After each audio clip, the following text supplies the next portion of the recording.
Bien, jóvenes, muy buenas tardes con todos. Vamos a dar inicio ya a la clase de una vez. Sus compañeros que faltan, pues conectarse, se supone que lo van a hacer en el transcurso. Tenemos que empezar ya para no perdernos, pues, en cuanto al desarrollo de la teoría y los ejercicios que vamos a desarrollar también. Esta clase nos toca desarrollar el tema titulado Ácidos y Bases. Esto lo vamos a ver en dos partes. En esta primera parte vamos a hablar pues de conceptos generales de estas sustancias y vamos a hacer un análisis cualitativo, ¿no? de las sustancias ácidos y bases. Cualitativo significa, jóvenes, que solo en esta primera parte nos vamos a dedicar a identificar a las sustancias ácidas y básicas de acuerdo pues a sus propiedades, a sus fórmulas, a su estructura, ¿no? Y la segunda parte de este capítulo es la parte cuantitativa, ¿no? Donde vamos a medir cantidades para reconocer pues si una sustancia dada es un ácido o es una base. Ahí vamos a hablar del concepto del pH, que es el grado de acidez de una solución, y también pues los equilibrios que ocurren entre ácidos y bases, equilibrios iónicos. En esta primera parte, como les había mencionado, vamos a ver en primer lugar la parte teórica. Bien, vamos a comenzar entonces indicando pues el concepto y algunos detalles adicionales. Ácidos y bases. ¿Qué cosas son estas sustancias? ¿Por qué se llaman así? ¿Y por qué es importante no conocer? En química, jóvenes, los términos ácido y base, estas palabritas ácido y base, se emplean para definir la naturaleza química de todas las sustancias que se conocen, ¿no?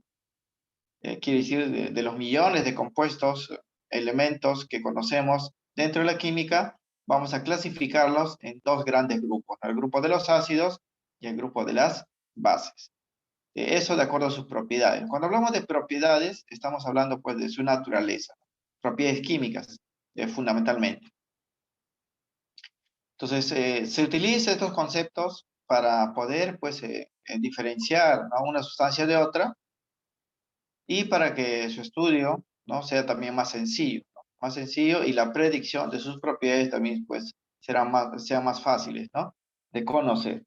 Eh, Porque si estudiásemos pues a todas las sustancias químicas que existen o que se conocen en los grupos típicos, ¿no?, que se estudian a nivel de la química general, no sería muy complicado porque tendríamos que tratar muchas sustancias particulares, ¿no? Es decir, por ejemplo, dentro de los elementos químicos ya tenemos dos grupos, ¿no? El grupo de los metales y el grupo de los no metales. Y se puede incluir inclusive, pues, en este caso, un grupo, según la física, adicionalmente, que son los metaloides. Ahí ya tenemos tres grupos, pues, o tres tipos de sustancias químicas, ¿no? Dentro, jóvenes, de la formulación y nomenclatura, se suele hablar también de los compuestos llamados los óxidos, los hidróxidos, las sales, los ácidos, ¿no?, los hidruros. Ahí tendríamos pues otro grupo de compuestos, ¿no?, que habría que estudiar eh, particularmente, ¿no? O sea, uno por uno. Y ni qué decir, jóvenes, dentro pues de la química general, que diferencia dos tipos de compuestos, que son los compuestos inorgánicos, que no tienen relación con la materia viva, y los compuestos orgánicos, que tienen relación pues con la materia viva, ¿no? Entonces ahí tendríamos dos grupos más o dos tipos más de compuestos. Quiere decir que si nosotros nos ponemos a estudiar, ¿no?, a las sustancias químicas en cada uno de estos grupos, nos sería muy complejo porque tendríamos mucha información y tendríamos que recordar muchas cosas. Por eso, dentro de la química se estableció estos dos conceptos, ácido-base, para poder pues diferenciar a los compuestos solamente en dos tipos. Los compuestos de naturaleza ácida y los compuestos de naturaleza básica. Ojo que aquí estamos hablando de términos, ácido. No confundir con los ácidos que se conocen ya en la naturaleza, ¿no? Como el ácido sulfúrico, o el ácido cítrico, ¿no? O el ácido acético del vinagre. Esas son sustancias que se llaman así por su nomenclatura. Claro que también van a estar incluidos en esta terminología ácido-base, pero no solo porque se llamen ácidos, ¿no?, sino también, jóvenes, porque van a cumplir pues una serie de características y propiedades. O sea, los ácidos que se conocen van a estar dentro, pues, del grupo de los ácidos, pero no solamente ellos, sino todas las sustancias que van a cumplir con un conjunto de propiedades. Entonces, estos términos fueron, pues, ideados en la química para hacer que el estudio de las sustancias sea, pues, más sencillo, solamente en dos grupos. Bien, el comportamiento químico, ya hablando de propiedades de las sustancias que vamos a llamar ácido y las sustancias que vamos a llamar base, son opuestos. Así como los metales y no metales se comportan de manera opuesta, los ácidos y bases también lo van a hacer. Por lo que se va a cumplir, jóvenes, siempre que entre en contacto un ácido con una base, independientemente de su origen, se van a neutralizar, se van a anular entre sí. O sea, dentro de la química, si yo tengo una sustancia de carácter ácido, lo puedo analizar, anular, neutralizar con una sustancia de naturaleza opuesta que es una base. Y esto tiene un montón de aplicaciones, jóvenes, en prácticamente todos los campos, pues, de la química y la biología, incluso la física, ¿no? Por ejemplo, hay muchos venenos, ¿no?, que llegan a nuestro cuerpo por algunos animales como las serpientes, por ejemplo, ¿no?, que tienen, ese veneno tiene comportamiento ácido. ¿Qué hacen entonces los antídotos, no? Los antídotos son sustancias de naturaleza opuesta, básica, que cuando se inyecta, lo anulan. Lo anulan y la persona, pues, se sana, ¿no? Eso hablando en términos de biología. En química, por ejemplo, si tenemos una sustancia ácida, ¿no?, como el alcohol, y una persona consume completamente grandes cantidades de alcohol, técnicamente, pues, podría morir por intoxicación. Pero gracias, jóvenes, a que la sangre es una sustancia, pues, que tiene comportamiento básico, lo anula, o lo anula en parte, de tal manera, pues, que se establece un equilibrio y la persona se recupera, ¿no? Se puede recuperar después, pues, de una borrachera, ¿no? O si hablamos de casos particulares, ¿no?, ya que podemos ver en casa, por ejemplo, el olor del pescado, jóvenes, se debe a una sustancia básica, que en este caso son las aminas, ¿no? Y es un olor que se impregna mucho, pues, en la piel, por eso las personas que trabajan con pescado tienen ese olor, pues, en las manos, que no se va así nada más. Por más que se laven con agua, con detergente, no sale, ¿no? Pero ¿cómo podría anularse ese olor? Con una base, ¿no? Y la base más común, jóvenes, es un ácido, ¿no? Porque el olor, ¿no?, del pescado es una base, entonces tenemos que anularlo con un ácido. Y el ácido más común, que es accesible, ¿no?, a nosotros, es el zumo de limón, ¿no? O sea, froten la mano, pues, con zumo de limón y van a ver cómo desaparece ese olor, pues, a pescado. ¿Por qué? Porque estamos anulando a una base que genera ese olor con un ácido que es común. Por eso es importante conocer eso, porque tiene, como le digo, pues, muchas, múltiples aplicaciones, tanto, pues, en el campo de la química, la biología, ¿no?, hasta en la física, ¿no? Porque vamos a ver que muchos fluidos, ¿no?, que se tratan en física también, su comportamiento tiene que ver con eso, ¿no? Los ácidos quizás son las sustancias más conocidas, ¿no?, por el propio hecho, jóvenes, que ya conocemos por nomenclatura a muchas sustancias que se llamen ácidos, ¿no? Como el ácido sulfúrico, por ejemplo, que se utiliza a nivel industrial, el ácido cítrico, ¿no?, en el caso de las frutas, o el ácido, pues, ascórbico, ¿no?, que es la vitamina C, y así. Las bases no son tan conocidas. Es por eso que a menudo, eh, a los ácidos, hasta a las bases, no se le va a llamar bases propiamente dichas, sino se le va a dar el nombre de antiácidos. ¿Por qué? Porque como tienen comportamiento opuesto a los ácidos y los anulan al hacer contacto, se llaman antiácidos. Así es su nombre, ¿no? Antiácidos. Y aquí también tenemos muchos ejemplos, ¿no? Por decir, cuando tenemos un problema digestivo, normalmente nuestro estómago emite, pues, mucho ácido y nos produce un malestar llamada acidez. ¿Qué compramos para neutralizar ese ácido? Una base, pero nosotros no lo compramos como base, ¿no? Decimos, deme un antiácido, ¿no? Deme un antiácido para anular, pues, a esa base.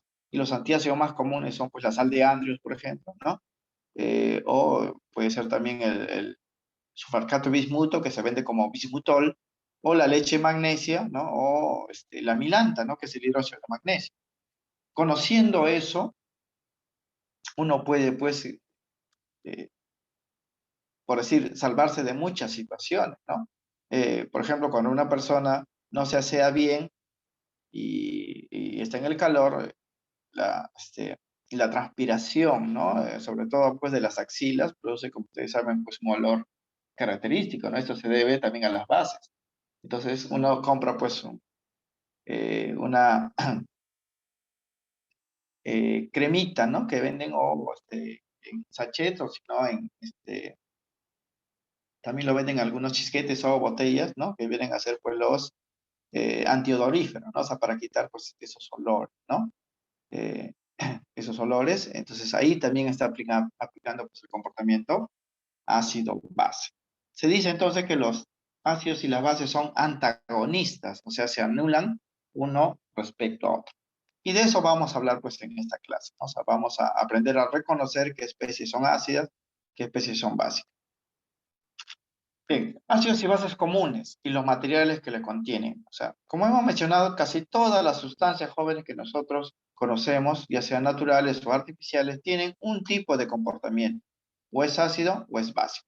Muchas veces lo encontramos, pues, de forma pura y a veces lo encontramos dentro, ¿no? De algunos productos, ¿no? Aquí algunos ejemplos, por ejemplo. Muchos de los productos químicos, entonces, y domésticos se encuentran conformados por ácidos y bases. Incluso muchos de los alimentos que consumimos tienen, pues, estas características. ¿Qué sustancias o qué materiales tienen este comportamiento ácido y básico? Aquí vamos a citar algunos, ¿no? Por ejemplo, en este cuadro. Las especies que nosotros conocemos como ácidos, los más comunes son los ácidos industriales, ¿no? Que los utilizan, pues, en la industria, como el ácido nítrico, el ácido sulfúrico, el ácido clorhídrico, pero también, pues, hay ácidos que son de uso doméstico, que nosotros no sabíamos que era ácido, pero son, ¿no? Como los azúcares, por ejemplo. Todo lo que es azúcar, jóvenes, es ácido. Por eso, este azúcar, cuando muchos lo consumen con los caramelos, por ejemplo, con los dulces, le deteriora el esmalte dental, ¿no? ¿Por qué? Porque todo ácido ataca, pues, a los carbonatos de los cuales han hecho nuestros dientes, ¿no? Y los degradan, los destruyen, y por ahí pueden ingresar, pues, algunas bacterias que nos producen la caries, ¿no? Por eso los dentistas recomiendan no comer mucho dulce, ¿no? Porque estos dulces tienen comportamiento ácido, ¿no? Alcoholes, todas las bebidas alcohólicas jóvenes y los medicamentos o insumos que contienen alcohol son de carácter ácido, son ácidos, ¿no? No solamente las bebidas alcohólicas, sino el alcohol desinfectante, el alcohol, por ejemplo, que está en los aromatizantes, el alcohol que está en los perfumes, el alcohol que está, pues, como disolvente en las tintas, ¿no? De impresora, por ejemplo, ¿no? O el alcohol que está en el enjuague bucal y otras cosas son de carácter ácido. Otros, pues, son los cítricos, ¿no? Cuando hablamos de los cítricos, estamos hablando, pues, de muchas frutas, como la naranja, la mandarina, ¿no? La papaya, ¿no? Que tiene gran cantidad también de este ácido cítrico, tiene ese comportamiento ácido. Y no son, pues, los únicos molidos, hay muchos más, ¿no? Las especies básicas, de repente, no son tan conocidas, como hemos mencionado, eh, y más se les llama, pues, antiácidos, como hemos dicho, pero también forma parte de muchos productos que se usan a nivel industrial y también lo utilizamos, pues, a nivel doméstico, ¿no? Especies básicas, en este cuadro, en la columna derecha lo podemos ver, los hidróxidos industriales, ¿no? O los hidróxidos, pues, de sodio, de litio, de potasio, que se utilizan para fabricar, por ejemplo, baterías de autos, de celulares, ¿no? O se utilizan, pues, en la fabricación o tratamiento de pieles, o fabricación también de explosivos, ¿no? Son de comportamiento básico. Los jabones jóvenes, ¿no? Que usamos diariamente para lavarnos, tienen comportamiento básico. Las lejías, ¿no? Que utilizamos, pues, para decolorar, para blanquear, o incluso para desinfectar, también, pues, tienen comportamiento básico. Las infusiones de té, café y coca, ¿no? Que a veces uno toma, ¿no? Diariamente, son de comportamiento básico. Pero aquí hay que tener cuidado. Una cosa es la infusión de café y otra cosa, jóvenes, es tomar café con azúcar, ¿no? Porque el café con azúcar, ya el azúcar, pues, es ácido cuando ustedes lo mezclan con el café, y si el azúcar está en exceso, esa bebida se torna ya, pues, ácida en vez de básica, ¿no? O sea, si ustedes consumen solamente la infusión de café o de té o de coca o cualquier otro mate, eso es comportamiento básico, básico. Y ustedes lo van a notar, pues, por algunas propiedades, ¿no? Y así, hay muchas cosas más, ¿ah? Por ejemplo, las mismas proteínas son de carácter básico. Eh, eh, si hablamos, por ejemplo, de los estupefacientes, los narcóticos, muchos medicamentos también son de carácter pues básico. Los narcóticos que menciono como la cocaína, ¿no? La heroína, las anfetaminas, ¿no? Son compuestos pues de carácter básico. Carácter básico porque vamos a ver que provienen de una sustancia muy conocida llamada el amoníaco, pues amina, terminan en inas, ¿no? En cocaína, anfetamina, heroína, ¿no? Eh, Tienen ese comportamiento básico. Y así. Ahora, estos jóvenes por conocimiento básico, ¿no? Pero ¿qué pasa si a mí me dieran una muestra de un líquido, por ejemplo, ¿no? Y me dice, pruébalo y dime pues si es ácido básico, o huélelo y dime si es ácido básico, ¿no? O ponle en contacto con otro material, a ver, dime si es ácido básico. Entonces, hay otra forma de reconocer aparte del conocimiento, ¿no? Que uno pueda tener, ¿no? De las sustancias ácidas y básicas. Y eso ya es en cuanto a las medidas de las propiedades. Vamos a hablar de eso a continuación. Propiedades generales y organolépticas de los ácidos y bases.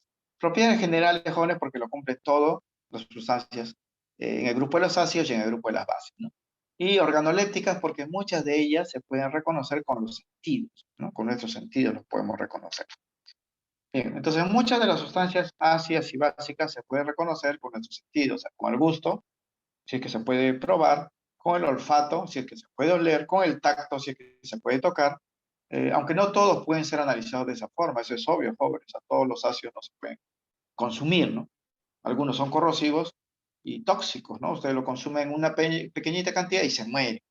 Aquí estamos hablando, pues, de aquellos ácidos o productos que contienen ácidos y bases que se puedan consumir, ¿no?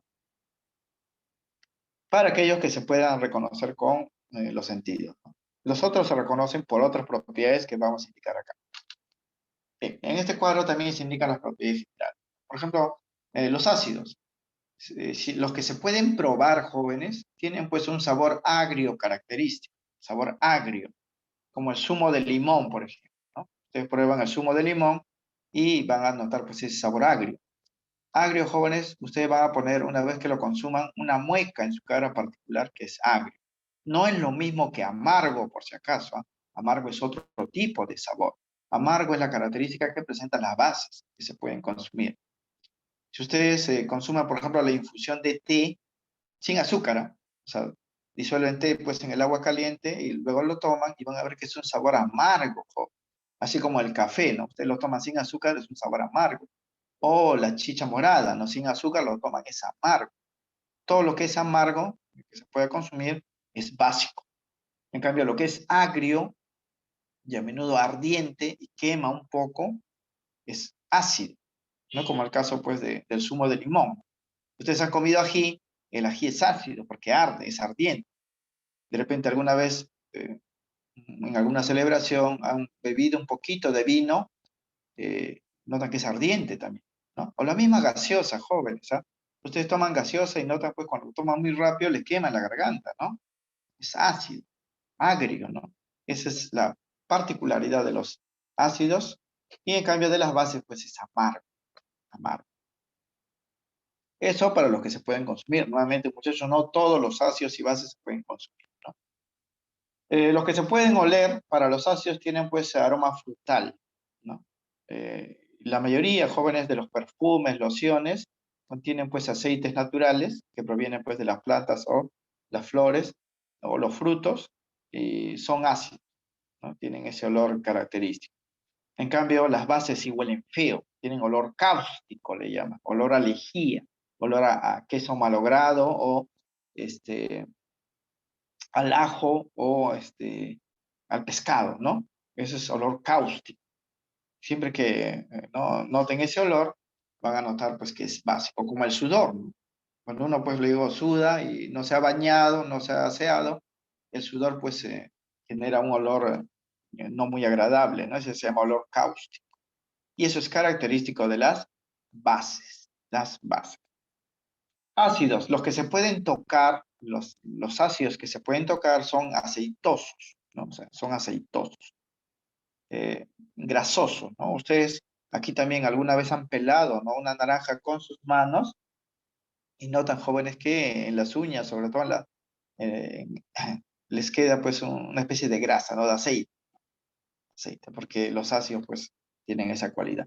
En cambio, las bases son jabonosos, resbalosos, ¿no? Resbalosos, a veces son bastante fluidos, ¿no?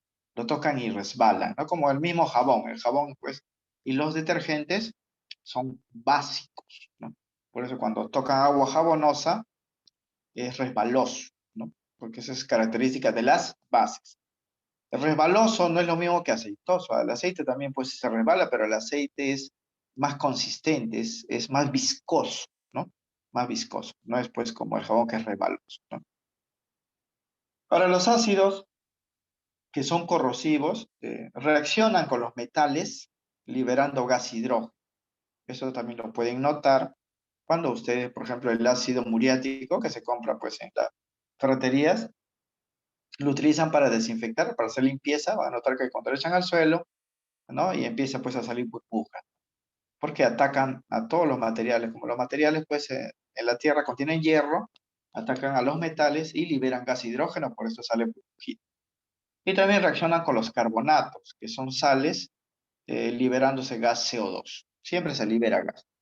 Los carbonatos jóvenes también están formando parte pues de las rocas, del cemento, de las construcciones que hace el ser humano. Es por eso que los ácidos dañan las construcciones pues, del ser humano, ¿no?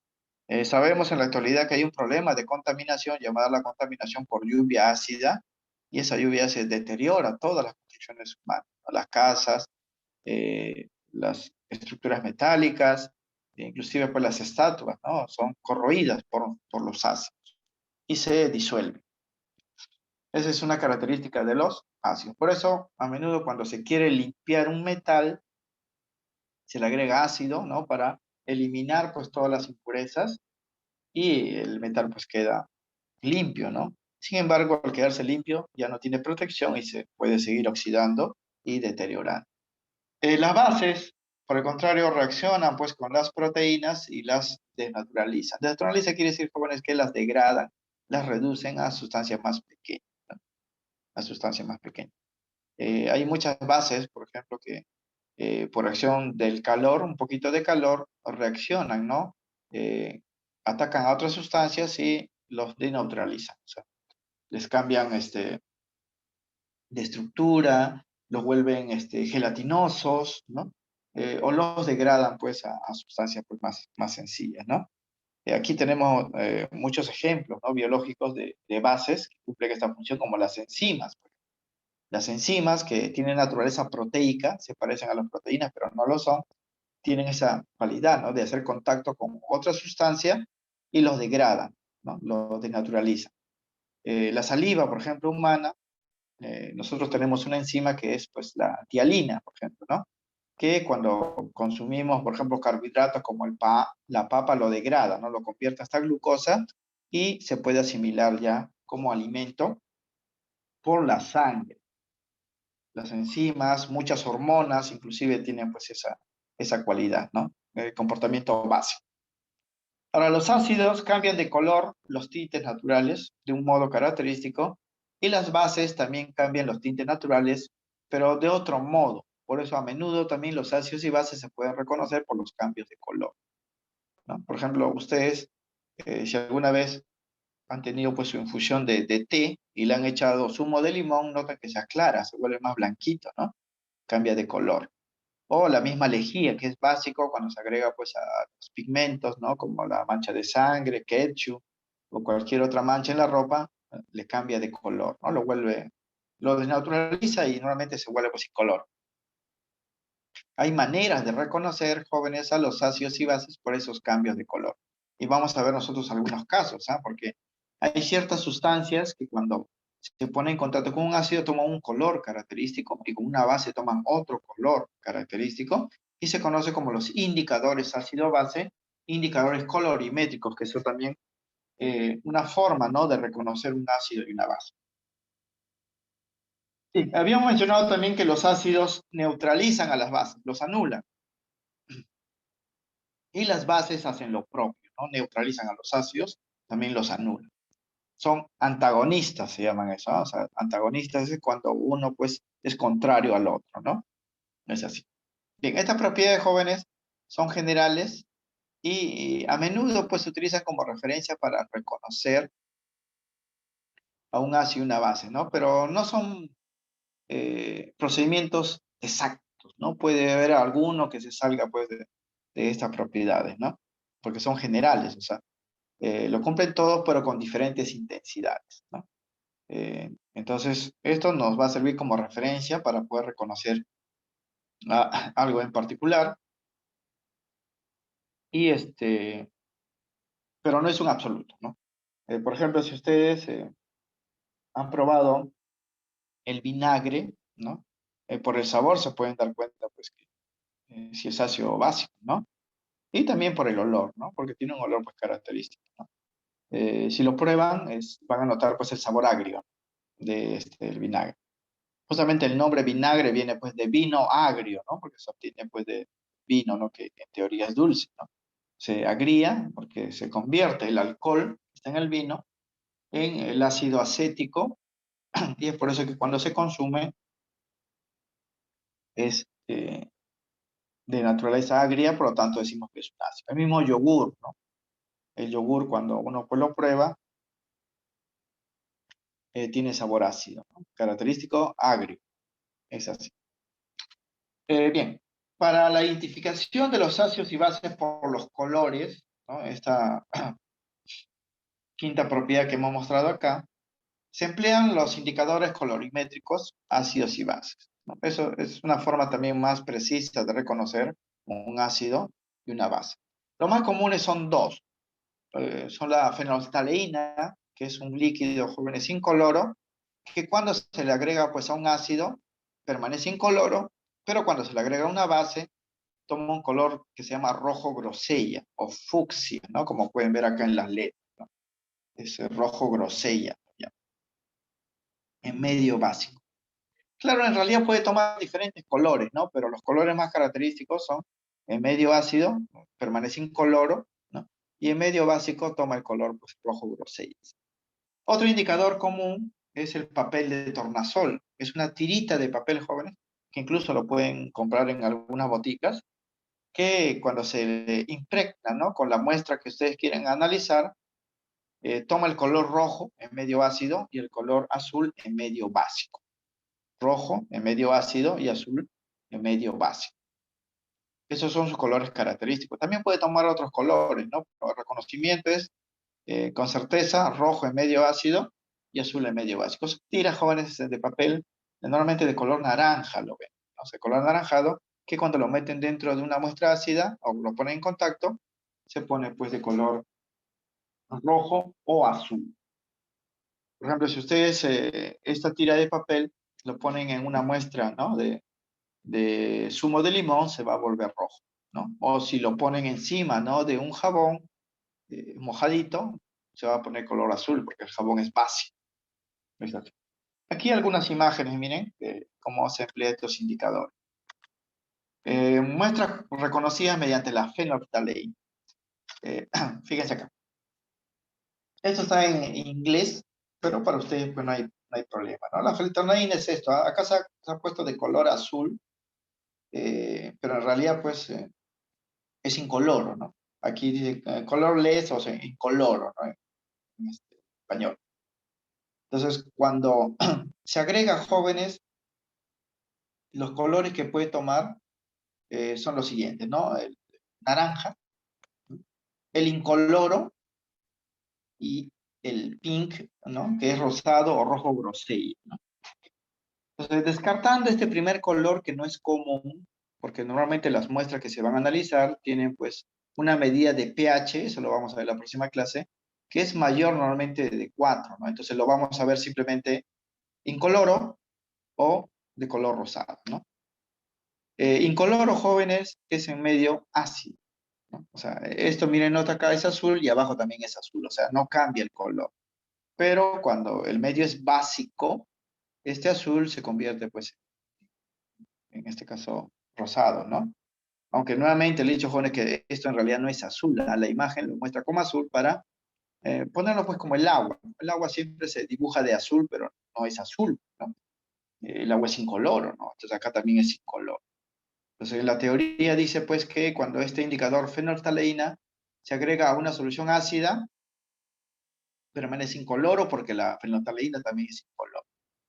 Y toma color rojo grosella cuando es básico, es básico. Ojo que esto no es rojo, es un color pues parecido a rosado, ¿no? Que no es rosado.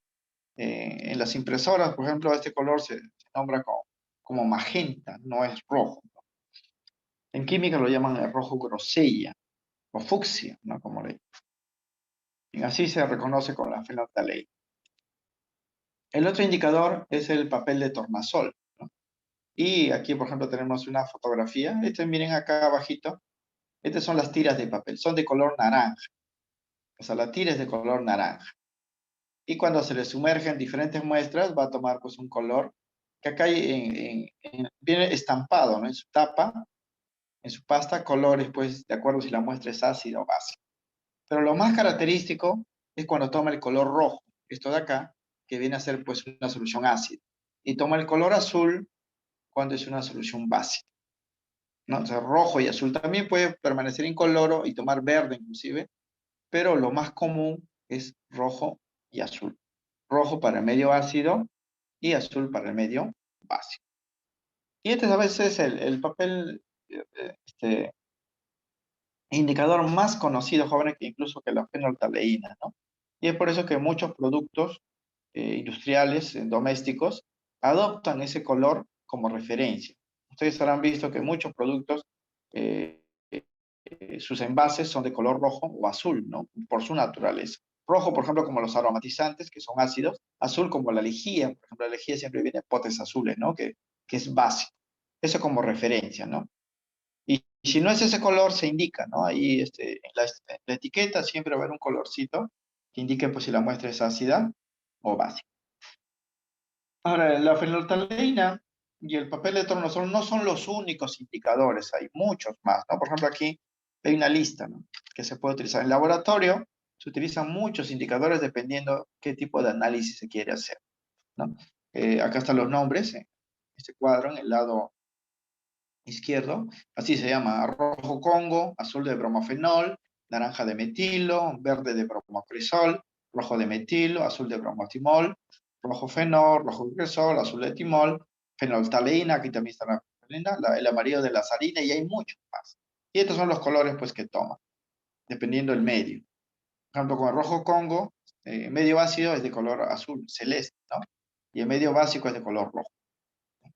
El azul de bromofenol, en medio ácido es de color amarillo y en medio básico es de azul violeta. Y así, acá está la fenolftaleína. En medio ácido permanece en coloro y en medio básico es rosa fucsia, ¿no? O pink, como dicen pues en inglés, ¿no? Es así. No está aquí el tornasol. El tornasol es rojo y azul. Es rojo y azul. Entonces, hay muchos indicadores. Incluso ustedes mismos pueden preparar sus indicadores porque normalmente estos de acá son pigmentos naturales, ¿no? O sea, tienen de plantas, de las flores, los frutos, ¿no? Cuando se le agrega un ácido cambia de color y ustedes pueden utilizarlo como referencia. Y esto se utiliza para análisis químico pues, de todo tipo, ¿no? Por ejemplo, hay ciertos indicadores, si mal no me equivoco, como el verde de bromocresol, que se utiliza en estas campañas, ¿no? De despistaje de diabetes. Cuando una persona tiene diabetes, cuando hay muchas azúcar, ¿no? En su sangre. Y hemos dicho que el azúcar es ácido. Entonces sacan una muestra, una gotita de azúcar pues, de sus dedos, lo ponen en un tubo de prueba, sacan ese indicador verde de bromocresol y le echan pues gotitas, ¿no? Si la sangre de rojo cambia pues a azul, significa pues que eh, la cantidad de azúcar pues es un valor determinado, ¿no? Si torna pues amarillo, la sangre se torna amarillo, entonces la cantidad de azúcar también es un valor determinado. Si torna amarillo, sí hay que tener ya cuidado, ¿no? Porque amarillo indica pues que la sangre se ha vuelto ácida, ¿no? Se ha vuelto ácida por la presencia de mucha azúcar, ¿no? Y la persona o bien es hiperglicémica, tiene mucha azúcar en su sangre, o ya tiene pues diabetes, ¿no? Ya debe hacerse un análisis más detallado, ¿no? Entonces, estos se llaman indicadores. Entonces, Hay dos formas, como hemos mencionado, de reconocer pues a un ácido y una base. Primero, por las propiedades generales que ellos van a manifestar, y segundo, utilizando estos indicadores. Pero aún así, el reconocimiento mediante las propiedades y los indicadores no es certero, porque el cambio de color va a depender de esta propiedad llamada el pH, que lo vamos a ver, como digo, la próxima semana, ¿no? Entonces, mejor en vez de pues, ver el color, calcular el pH de frente. Y si conozco el pH, ya puedo asegurar, ¿no? Si la sustancia va a ser ácida o va a ser básica, ¿no? Es así. Entonces, estas formas de reconocimiento en cuanto a las propiedades y los colores son muy útiles, pero son reconocimientos cualitativos, ¿no? Si queremos ya certeza, eh, tenemos que eh, hacer un análisis más detallado. Es como les había mencionado en la parte de soluciones, cuando una persona, ¿no? Es intervenida, un conductor es intervenido por la policía y la policía sospecha, ¿no? Sospecha que ha bebido alcohol, ya hemos dicho que el alcohol pues es ácido, entonces ellos le hacen pues oler, ¿no? Perdón, le hacen soplar para analizar su aliento en un aparatito que va a reconocer pues si ha tenido pues, alcohol, está bebido alcohol en cierta cantidad, ¿no? Mediante el color. Entonces, el policía, pues, de acuerdo a la coloración, dice, no, sí, esta persona pues, está ebria, ¿no? Pero ese es un reconocimiento cualitativo, o sea, solamente para saber si hay alcohol en su sangre, ¿no? Pero para saber exactamente cuánto ha bebido, ¿no? Cuántos gramos o miligramos, ¿no? De alcohol hay en su sangre, ya se tiene que hacer un análisis más detallado, se tiene que llevar, pues, a la persona a la comisaría y los peritos, o sea, los encargados, los expertos, ya le sacan una cantidad de sangre y hace pues el análisis más detallado. Esos análisis más detallados se hacen mediante pues eh, estos conceptos que vamos a ver. Aquí vamos a hablar ya de las teorías ácido-base. Teorías ácido-base.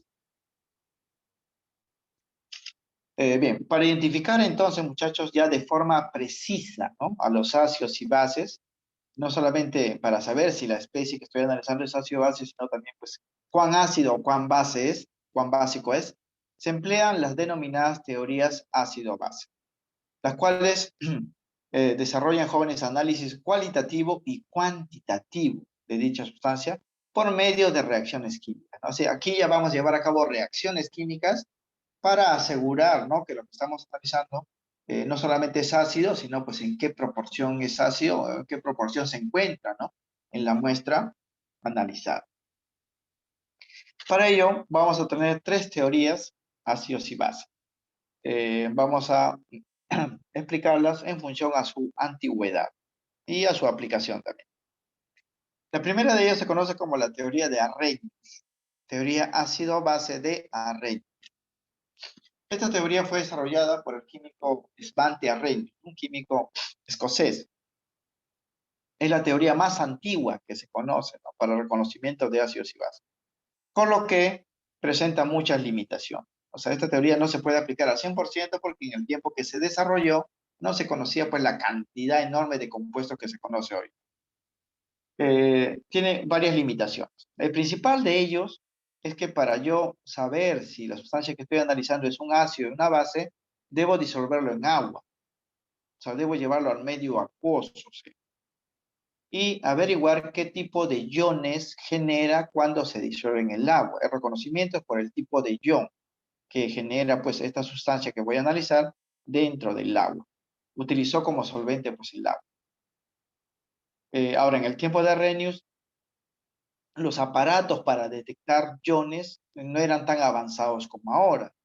Es por eso que en esta teoría también la cantidad de ácidos y bases, ¿no? Que responden, ¿no? A sus definiciones son muy pocas. Principalmente aquellos que son ácidos y bases fuertes, ¿no? O sea, son los ácidos y las bases más corrosivas, porque al ser más corrosivas generan una cantidad grande de iones que fácilmente pueden ser detectadas. En cambio, los ácidos y bases débiles, como el ácido cítrico, por ejemplo, de limón, no pudo ser detectado en estos años por esta teoría.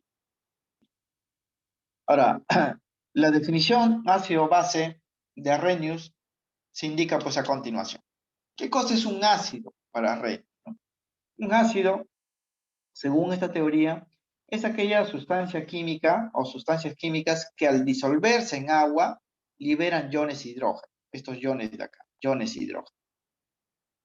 Mientras que las bases, según esta teoría, son sustancias químicas que al disolverse en agua liberan iones hidroxilo, iones OH.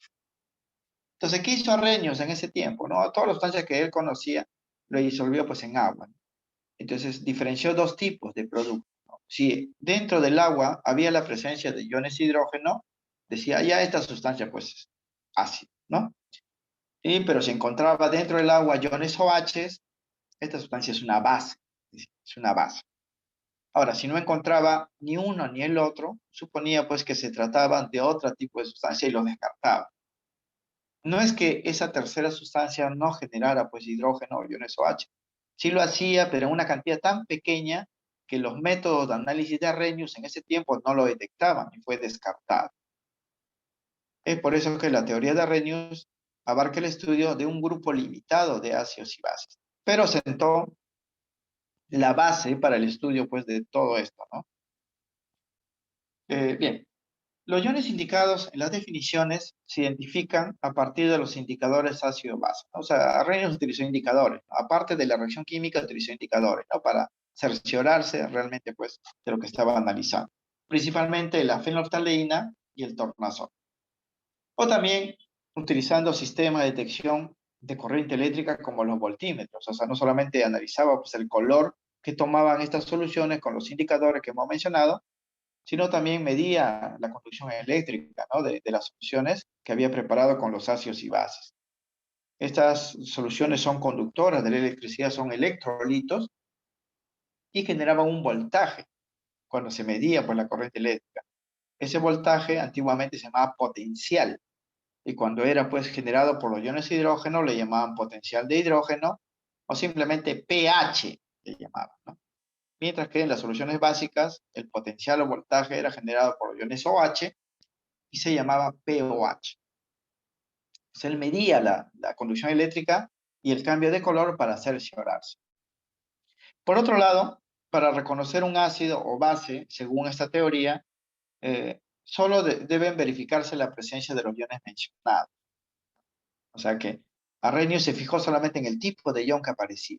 Iones hidrógeno, solución pues, o sustancia ácida, ¿no? Iones OH, sustancia básica. Por eso, a los únicos que él pudo reconocer en ese tiempo eran a los ácidos y bases fuertes.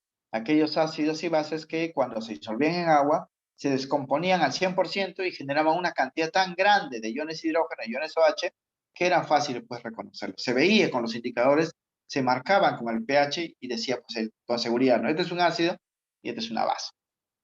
Pero para aquellas sustancias que también eran ácidos y bases, pero la cantidad de iones que generaban eran pequeños, no se podía medir en ese tiempo, Arrhenius los descartó. O sea, no los llamó ni ácidos ni bases. Hoy en día sí se pueden reconocer a ellos, ¿no? Con los aparatos que se tratan en los laboratorios, pero en el tiempo de Arrhenius no. Entonces, esta es la definición, ¿no? La teoría de Arrhenius está limitado a un grupo pequeño de ácidos y bases. Los ácidos son aquellas sustancias que cuando se disuelven en agua liberan iones de hidrógeno. Por eso la reacción que ustedes van a ver en los problemas debe ser así.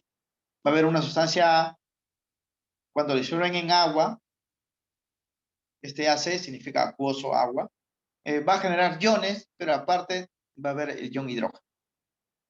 Basta la presencia de este ion hidrógeno para garantizar que esta especie A es un ácido. Mientras que las bases, igualito, yo lo disuelvo, pues aquí la base lo estoy llamando B, lo disuelvo en agua y voy a analizar qué tipo de productos ha generado. Genera pues muchos productos, pero si de entre esos productos está el OH, el ion OH, voy a asegurar, según esta teoría, que esa sustancia es una base. Es una base. O sea, mediante reacciones químicas, ¿no? Bien, los ácidos y bases que fueron estudiados por Arrhenius son estos de acá, jóvenes, o sea, un grupo limitado. Ácidos fuertes, ¿no? Que son pues los ácidos que se descomponen al 100%. Son 5 ácidos, perdón, 6 ácidos, ¿no? Que hay que recordar. El H2SO4, que se llama ácido sulfúrico, el HNO3, que es el ácido nítrico, el H-cloro O4, que es el ácido perclórico, que son ácidos oxigenados, que también le llaman oxácidos, y estos tres que son ácidos hidrácidos, ácidos sin oxígeno. El ácido clorhídrico, el ácido bromhídrico y el ácido yodhídrico, así se llama. Ácido sulfúrico, nítrico, perclórico, ácido clorhídrico, bromhídrico y yodhídrico.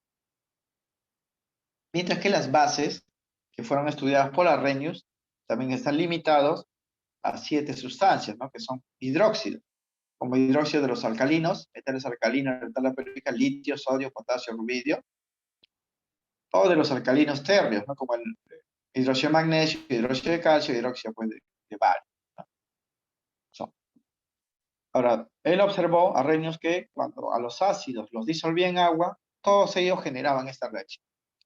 El primero, por ejemplo, se disolvía y generaba iones hidrógeno. Dos, porque el ácido sulfúrico tiene dos.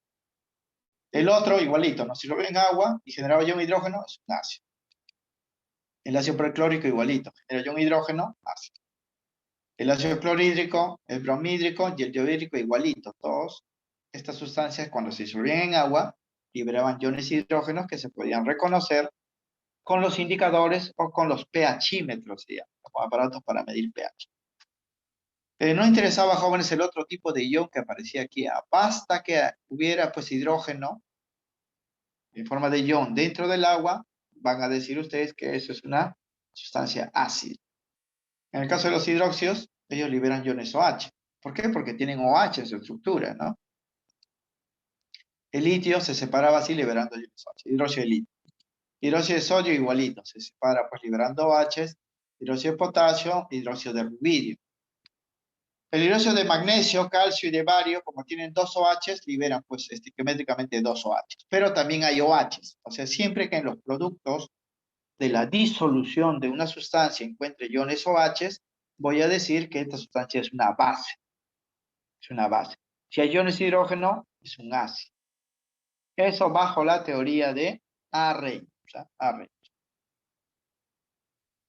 Bien, entonces la limitación de esta teoría es que hay pocas sustancias, pues, ¿no? Estudiadas aquí. ¿Quiénes? Los ácidos y bases fuertes. No son las únicas, pues en la naturaleza hay millones de compuestos. El resto, que no están en esta lista, se considera débiles. Débiles, o sea, no generan reacciones en esta magnitud de que ellos, ¿no? Ellos se descomponen al 100%, los otros ácidos y bases no, lo hacen en menor porcentaje. Entonces, es muy importante, jóvenes, que ustedes puedan recordar estas fórmulas. ¿Ah? ¿Por qué? Como hay millones de ácidos y bases, si yo recuerdo quiénes son los fuertes, son un grupo limitado, por descarte puedo saber quiénes no son fuertes, o sea, quiénes no son débiles, quiénes son débiles y quiénes se estudian con otras teorías. ¿No? Basta recordar a quiénes son los fuertes para recordar, pues, quiénes no lo son. Es decir, si en el examen de admisión, por ejemplo, ¿no? Le dan una lista, ¿no? De ácidos y le piden, pues, ¿cuál de ellos no es un ácido de Arrhenius? Le preguntan, ¿no? Entonces yo debo recordar quiénes lo son, pues, para por descarte saber quién no lo es, ¿no? Lo mismo, pues, para las bases, ¿no? Fuertes de Arrhenius, que son los hidróxidos, estos hidróxidos. Otro hidróxido que no está en esta lista sería, pues, una base débil y no sería estudiada en la teoría, pues, de Arrhenius. Bien, de las especies indicadas, hoy en día, jóvenes, se ha hecho un análisis más preciso, ¿no? De todos los ácidos fuertes, de los 7, de los 6 que hemos mostrado, y se ha descubierto que el más fuerte de todos los ácidos, a nivel, pues, de todos los productos químicos que se conocen, es el ácido perclórico. Este es el más fuerte, más de todos los ácidos. H-cloro 4. Y la base más fuerte de todos los hidróxidos que hemos mencionado es el hidróxido de litio. Estos materiales, cuando se disuelven en agua, generan una cantidad tan grande de iones hidrógeno y iones OH que son los mejores conductores eléctricos dentro de los electrolitos. Conducen la electricidad pues de buena manera. Y hoy en día se está aprovechando al hidróxido de litio para producir pues una pasta conductora eléctrica que se utiliza en la fabricación de las baterías de los celulares, ¿no? De alta gama o de alta duración. Es por eso que el litio se ha vuelto un metal más costoso que el oro en la actualidad, y en Perú y Bolivia tenemos pues las más grandes reservas, ¿no? de este metal.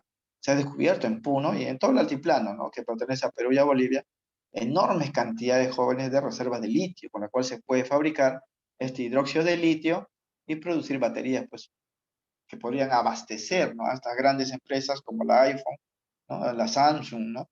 O la Huawei y otras pues, empresas asiáticas, ¿no? Entonces ahí tenemos un gran recurso. Ahora va a depender de los gobiernos pues, que procedan a su extracción, si esta ganancia puede venir también para nosotros, ¿no? Bien, a la lista de ácidos fuertes se pueden agregar, jóvenes, otros menos fuertes como el ácido acético y los ácidos orgánicos, ¿no? Que también fueron estudiados por Arrhenius. La cantidad de iones generados, jóvenes, es pequeña en comparación a los que hemos dado en la lista, ¿no? Pero también podían ser detectados, ¿no? Por eso los ácidos orgánicos que tienen esta forma, jóvenes, aparte, ¿no? De los 6 ácidos que hemos mencionado, también se les puede incluir pues como ácidos de Arrhenius, pero de forma limitada, de forma limitada. Bien, la segunda teoría es la teoría de Bronsted y Lowry, teoría ácido-base de Bronsted y Lowry. Esto fue establecido por dos químicos, ¿no? Un químico danés, Bronsted, y un químico inglés, Thomas Lowry. Por eso se conoce como la teoría conjunta de Bronsted y Lowry. Fue desarrollada entonces por el químico Thomas Bronsted y Johannes Lowry, ¿no? Y es la teoría más utilizada, jóvenes, ¿ah? Es la que más se utiliza y la que abarca mayor número de ácidos y bases, ¿no? Principalmente aquellos de carácter débil, ¿no? O sea, las que no están incluidos en la teoría de Arrhenius. O sea, todos los ácidos y las bases débiles más característicos se estudian en esta teoría. La ventaja, ¿no? De la teoría de Bronsted y Lowry es que el análisis, ¿no? Que utilizaron ellos para detectar un ácido y una base ya no se limita a las disoluciones acuosas, ¿no? La teoría de Arrhenius, la limitación era que todo tenía que disolverse en agua y ver lo que aparecía dentro del agua, ¿no? Si aparecía iones hidrógeno es un ácido, iones OH es una base, acá ya no. Se puede utilizar cualquier tipo de disolvente polar para disolver al ácido y la base, y su identificación ya va a ser con otro procedimiento. Además, estos ácidos y bases débiles generan equilibrios químicos, jóvenes, ¿sabes? Porque al no descomponerse al 100%, como lo hacen los fuertes, una parte del ácido permanece intacto y aparte va a haber productos. O sea, vamos a tener una mezcla de reactantes y productos, por lo tanto va a haber equilibrio. Este equilibrio se llama equilibrio iónico. Y las reacciones donde participan o donde se identifican a los ácidos y bases en esta teoría tienen un nombre, se llama reacciones de protólisis. Teniendo en cuenta esa reacción, Bronsted y Lowry definen a los ácidos y bases de esta manera. Estas son sus definiciones. A los ácidos se les va a denotar con la letra HA. ¿Qué especies son ácidas según esta teoría?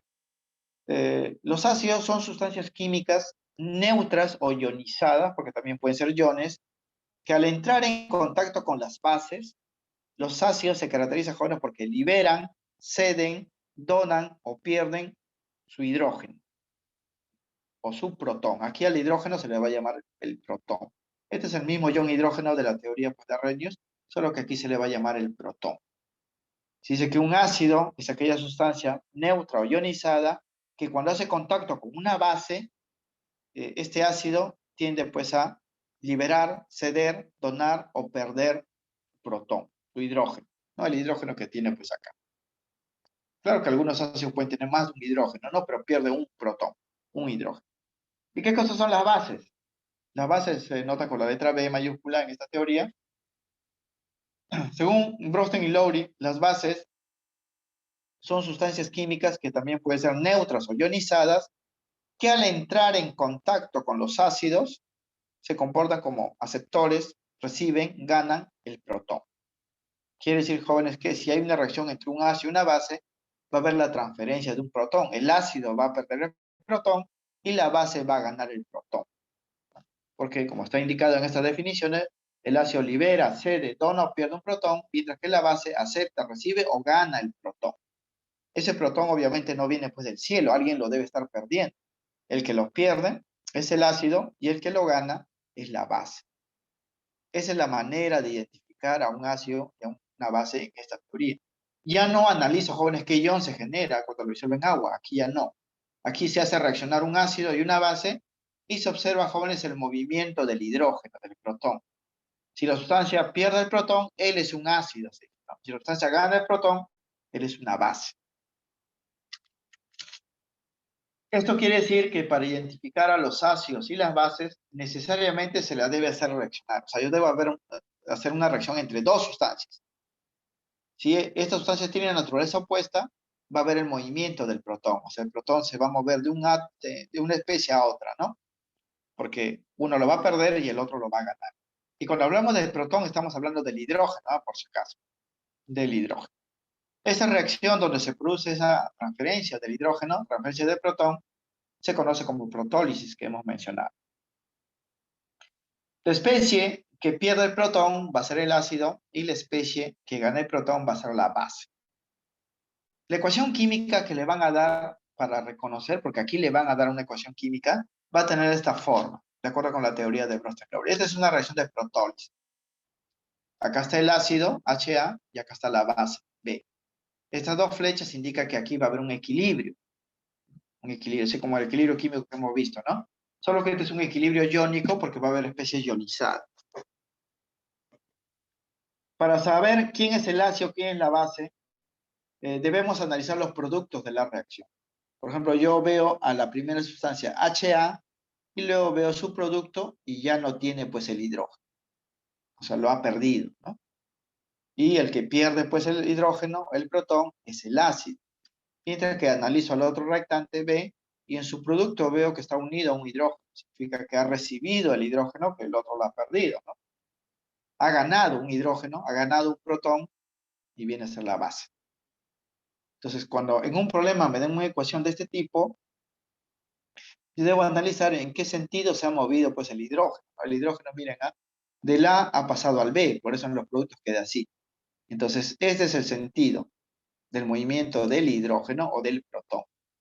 Considerando eso, de frente yo voy a ponerle nombre, esta primera sustancia va a ser el ácido y esta segunda sustancia va a ser la base. Ahora, aquí he puesto 1, 1, porque como esta reacción, jóvenes, es reversible, o sea, va en dos direcciones, puedo analizar también la reacción en el otro sentido y el comportamiento va a cambiar, ¿no? Si lo miro hacia la izquierda, analizo, miren, este producto o esta sustancia, ¿no? Tiene un hidrógeno, pero en su producto ya no lo tiene. Esta sustancia no tiene hidrógeno, pero en su producto ya lo tiene. O sea, significa que él, al pasar en esta dirección, se convierte en él, ha perdido un protón, un hidrógeno. Mientras que él, al pasar acá, en esta dirección, ha ganado un protón. O sea, tienen comportamiento opuesto, ¿no?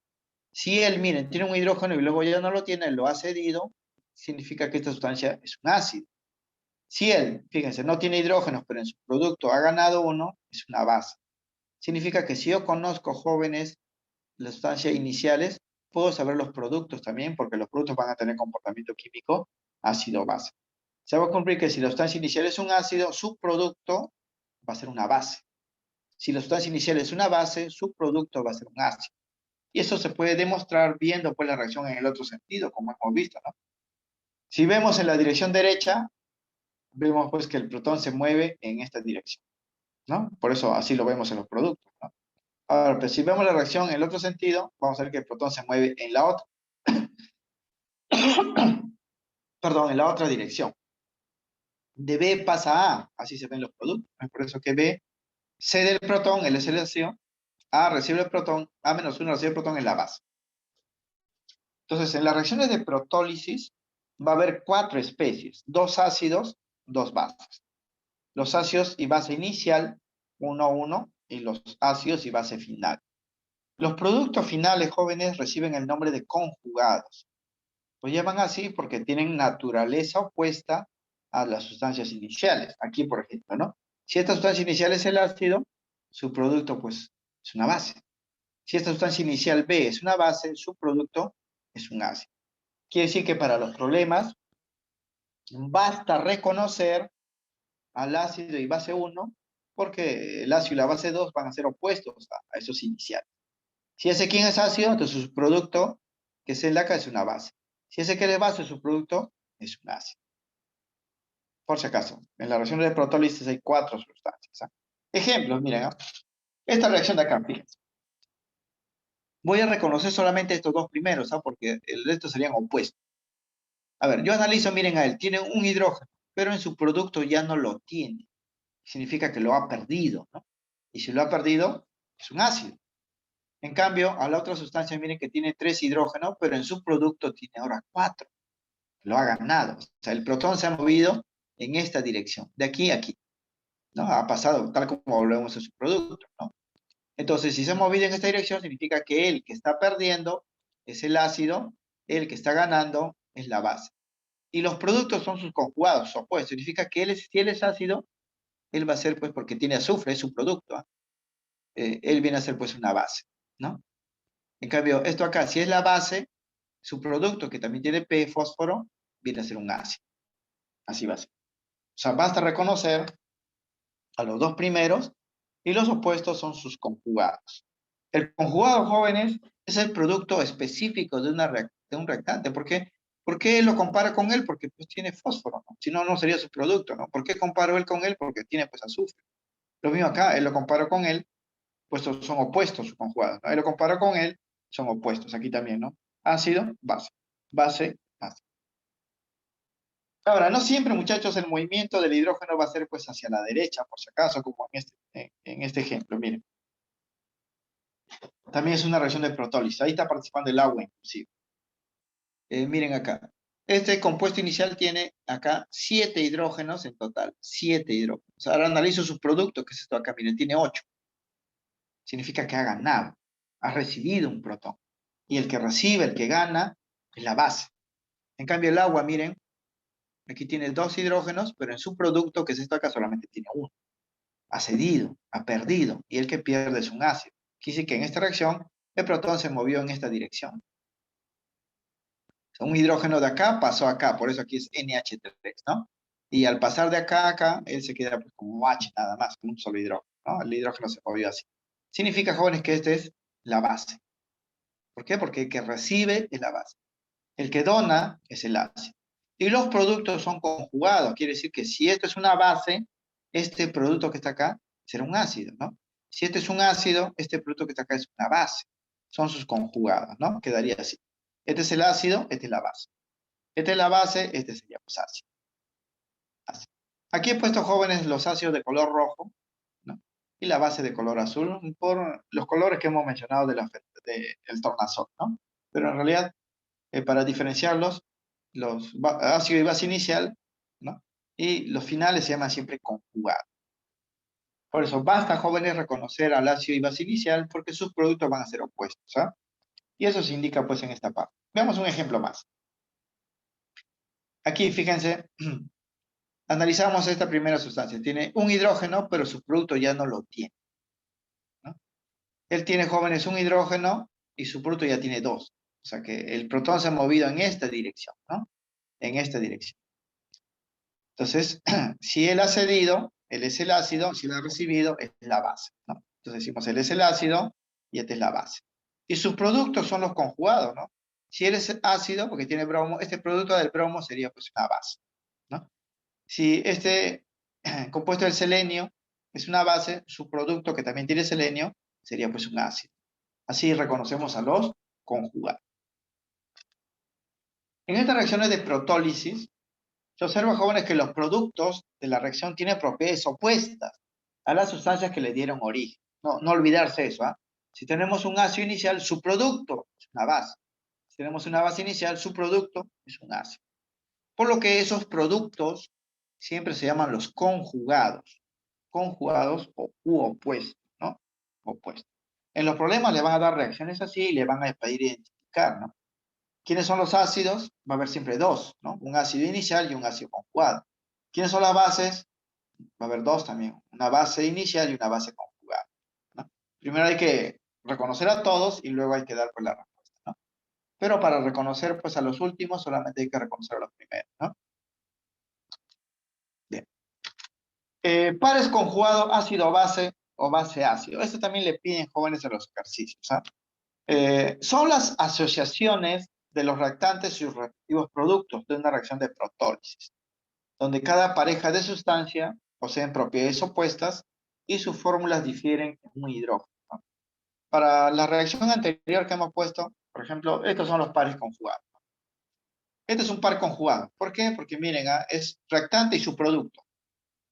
Están difiriendo en un hidrógeno, ¿no? Están difiriendo en un hidrógeno. Es un par conjugado ácido-base. Otro par conjugado es esto acá, ¿no? pH3 o sea, es su reactante y su respectivo producto. Y difieren siempre en un hidrógeno. Un hidrógeno. Pares conjugados base-ácido, ¿no? Esto lo hemos sacado, jóvenes, del ejemplo de acá. En esta primera reacción, ¿no? Este es el ácido inicial y este es su base conjugada. Par conjugado, él y él. Él es la base inicial y este es su conjugado. Base ácido. Es así. Ahora, este es un ácido y este es un ácido, ¿ah? Hay dos ácidos y también hay dos bases. Pero otra cosa son los pares conjugados. Los pares conjugados es el reactante y su respectivo producto, ¿no? Reactante y su respectivo producto. Esos son los conjugados. Otra cosa es que le pida quiénes son ácidos, quiénes son bases. O sea, para eso sí, hay que reconocer a todos y hay que separar, ¿no? Estos son los ácidos, estos son las bases. Pero los pares conjugados siempre es un reactante y sus respectivos productos, los cuales en sus fórmulas va a haber un hidrógeno menos. Como él y él, fíjense, esto de acá y él son conjugados, ¿no? Base ácido. Difieren en un hidrógeno. Él y él son conjugados también. Difieren en un hidrógeno. Lo mismo que él es el conjugado de él, porque son opuestos, ¿no? Entonces, él es el conjugado de él porque son opuestos. Siempre los conjugados son opuestos. Esa es otra cosa que le pueden pedir en los ejercicios. Y dentro pues de la teoría de Brosten y Lowry, también se estudia, jóvenes, un grupo de compuestos particulares que reciben el nombre de especies anfóteras o anfipróticas. Especies anfóteras o anfipróticas. ¿Qué cosas son? Se denominan así, jóvenes, a las especies neutras o ionizadas que bajo ciertas condiciones se pueden comportar como ácidos o como bases. Significa, jóvenes, que los anfóteros tienen doble comportamiento. A veces se pueden comportar como ácido y a veces se pueden comportar como base. O sea, a veces pueden ceder protones o a veces pueden aceptar los protones. Pueden perder hidrógenos o ganar hidrógenos, ¿no? Tienen ese doble comportamiento. Ya eso dentro de la química se llama anfóteros. El anfoteritismo es una propiedad también característica de muchos elementos en la tabla periódica. Hay elementos metálicos que se comportan como no metales, ¿no? Y hay elementos no metálicos que se comportan como metales. Eso se llama pues especies anfóteras. Aquí también se conoce ese tipo de comportamiento opuesto. Aquellas especies que en algunas condiciones o en algunas situaciones se comportan como ácido y en otras como base, se le llaman anfóteros. Pero para ser más específico, se le llama anfipróticas. ¿Por qué? Porque el protón es lo que la diferencia con el hidrógeno. Estas especies anfóteras a veces pueden ceder un protón, un hidrógeno, o a veces pueden ganar un protón, un hidrógeno, para comportarse como ácido o como base. Por esa razón, jóvenes, muchos, ¿no?, de estos anfóteros se utilizan como reguladores químicos y biológicos en sistemas pues, complejos, ¿no? Quiere decir que como esta sustancia se comporta como ácido y como base, yo lo puedo utilizar como mediador o regulador pues, de una solución. Es el caso del bicarbonato, ¿no? El bicarbonato, jóvenes, es un ion que está dentro de la sangre, ¿no? Dentro de la sangre y funciona como regulador de la acidez de la sangre. ¿Por qué? Porque este bicarbonato, a veces cuando la sangre se vuelve muy ácida, se comporta como base y neutraliza el ácido y baja la acidez. O a veces la sangre se vuelve muy básica, este bicarbonato se comporta ahora como ácido, neutraliza pues la basicidad y se retorna a un equilibrio. Es un regulador. En biología, a las soluciones que se preparan con estos anfóteros se les conoce como soluciones buffer o tampones, ¿no? Porque son soluciones reguladoras, se llaman, y son muy importantes dentro pues, de la química y la biología. No solamente el bicarbonato cumple esta función, sino también el agua mismo. El agua a veces se comporta como ácido y a veces se comporta como base. En su estado puro, vamos a ver que el agua es neutro, pero dependiendo de las condiciones puede comportarse como ácido o como base. Es un anfótero también el agua. Lo mismo pasa con este ion llamado hidrógeno fosfato, cuya fórmula se está indicando acá. Y hay muchos más, ¿no? Muchas sustancias más que tienen este tipo de comportamiento. Algunos se emplean pues en ciertos procesos químicos, otros en procesos biológicos y así. ¿Cómo se identifica el comportamiento anfótero? Se hace reaccionar a estas especies, que puede ser el agua, el ion bicarbonato, este ion hidrógeno fosfato, u otros más, con diferentes sustancias, y van a observar que en alguna de ellas se comporta pues como ácido, y alguna de ellas se comporta como base. Por ejemplo, ¿no? Cuando este ion hidrógeno fosfato reacciona con el amoníaco ya es una base, entonces él se va a comportar como ácido. Y si se comporta como ácido, va a perder un protón, como pueden ver, ¿no? Aquí tiene un hidrógeno, aquí ya no lo tiene. Entonces, en esta reacción, este ion hidrógeno fosfato está perdiendo o cediendo un hidrógeno, se está comportando como ácido. Pero si a ese mismo ion, jóvenes, lo hacen reaccionar con el H-cloro, que es una sustancia ácida, ¿no? Este hidrógeno fosfato se va a comportar como base. Como pueden ver, miren, acá tiene un hidrógeno y en su producto ahora tiene dos. Significa que ha aceptado un protón. Y si ha aceptado, es una base. Recuerden, fíjense en la reacción. Acá, este hidrógeno fosfato tiene un hidrógeno, pero en su producto ya no lo tiene. Lo ha cedido y todo lo que cede es un ácido. Pero en la segunda reacción, miren, este hidrógeno fosfato tiene un hidrógeno, pero en su producto ahora tiene dos. O sea, ha aceptado. Todo lo que acepta es una base. Entonces, esta sustancia es un anfótero, porque en ciertas reacciones se comporta como ácido y en ciertas reacciones se comporta pues, como base. Ahora, no todas las sustancias obviamente son anfóteros.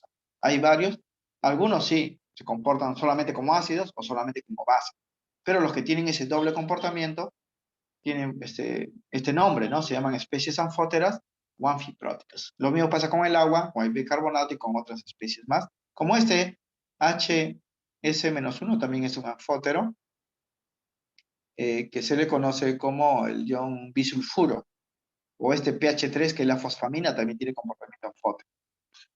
Pero no todo, o sea, como hemos mencionado, no todo. Entonces, en estas dos reacciones se demuestra pues, el comportamiento anfótero o anfiprótico de este ion hidrógeno fosfato, que así se llama. Se observa que en la primera reacción el hidrógeno fosfato se comporta como ácido, pues pierde un hidrógeno, ¿no? Y eso lo pueden ver en su producto. Mientras que la segunda reacción se comporta como una base, pues gana un hidrógeno, ¿no? Y siempre el análisis, jóvenes, de la ganancia o la pérdida se hace en función al reactante y su respectivo producto, ¿no? Para ver si ha perdido o ha ganado. Eso lo vamos a ver también en los ejercicios. Bien, la última teoría que vamos a ver corresponde pues a la teoría propuesta por Lewis. Teoría ácido-base de Lewis, se conoce. Bien, fue desarrollada por el químico norteamericano G.N. Lewis, Gilbert Newton Lewis.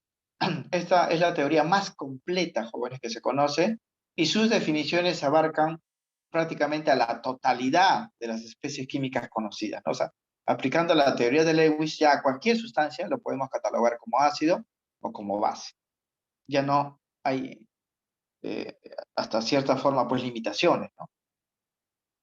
Esto quiere decir que en el estudio, ¿no? De la teoría de Lewis se abarca a los ácidos y bases tanto de la teoría de Arrhenius como de la teoría de Bronsted-Lowry. O sea, el universo, ¿no? De compuestos o sustancias químicas que se estudian en la teoría de Lewis abarca tanto a los ácidos y bases de Arrhenius como de Bronsted-Lowry y muchos más, ¿no? Y muchos más.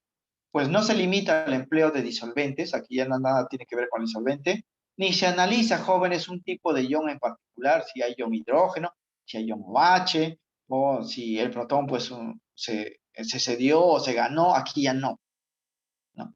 Lo que se hace es un análisis más profundo de la sustancia, se explora las estructuras de las especies ácidas y básicas y a sus compuestos, ¿no? Producidos. O sea, se analiza la estructura.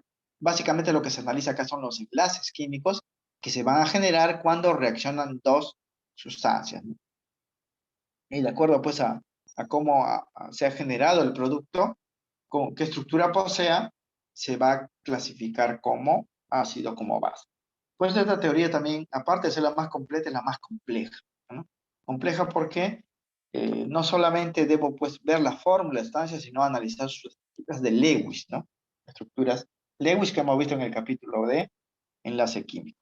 Las definiciones de ácidos y bases en esta teoría son las siguientes. Los ácidos, según la teoría de Lewis, son especies químicas también neutras o ionizadas que al formar enlaces covalentes dativos acepta uno o más pares de electrones libres de las bases. Un ácido acepta electrones para formar enlaces dativos. Estos son enlaces covalentes, lo hemos visto en la teoría del enlace. El enlace dativo se representa con una flechita, ¿verdad? La flechita indica el sentido de quién aporta y quién recibe los electrones en la formación del enlace.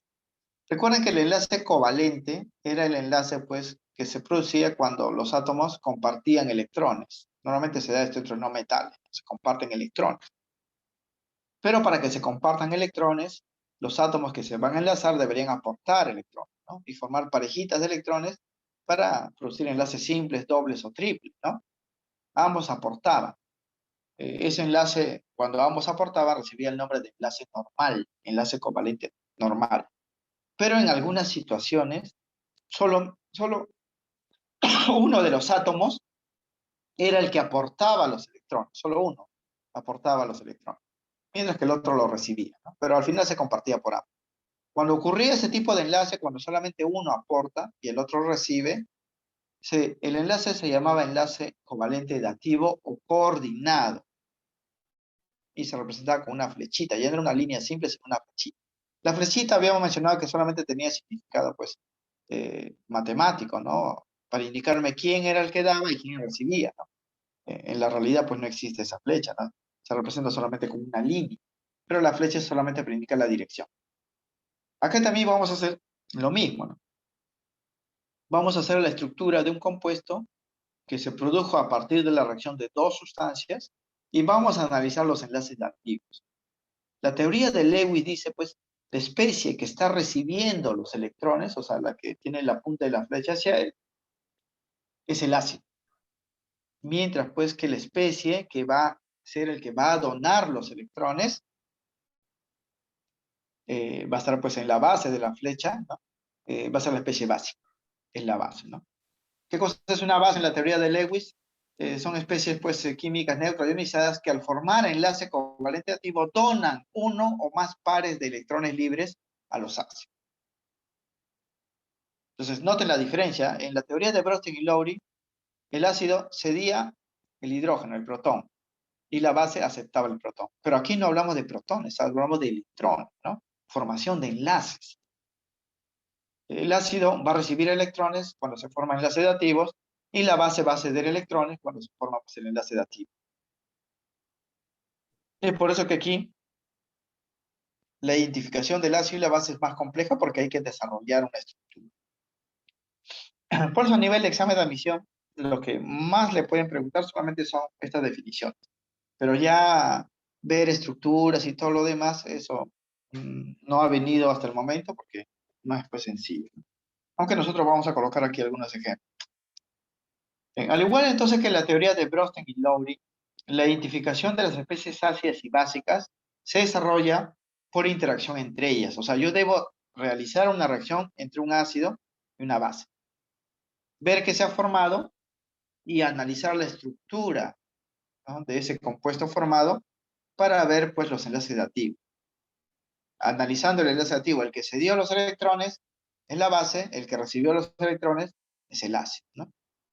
El producto de esta reacción tiene un nombre particular, jóvenes, se le llama aducto y a menudo pues se le conoce también como complejo de coordinación, porque ahí se producen enlaces covalentes dativos o coordinados, en cuya estructura se va a observar, o sea, en el aducto, en el producto se va a observar la formación de enlaces dativos o coordinados.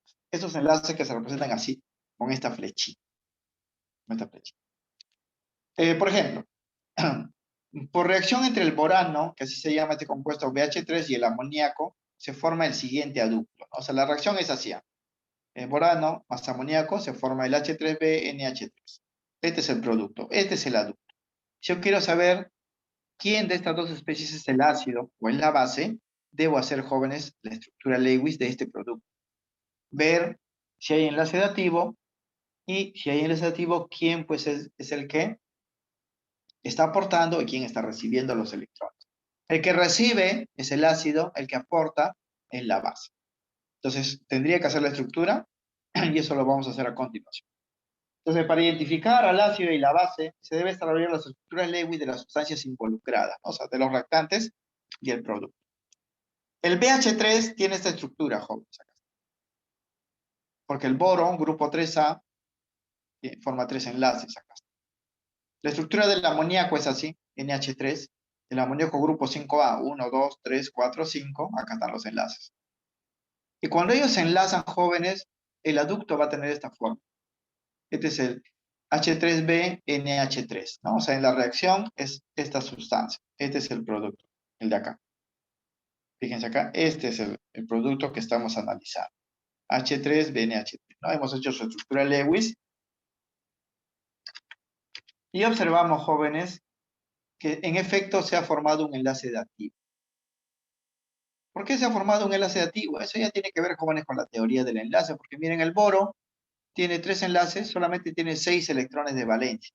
6 nada más, porque recuerden que cada rayita es un par de electrones. 6 significa que el boro no cumple el octeto, o sea, no llega a 8. En cambio, el amoníaco tiene aquí 6 electrones, más estos 2 tiene 8. Él sí cumple el octeto. Como a él le falta 2 electrones para completar el octeto, el nitrógeno le va a dar esos 2 y se va a formar acá hasta el enlace dativo.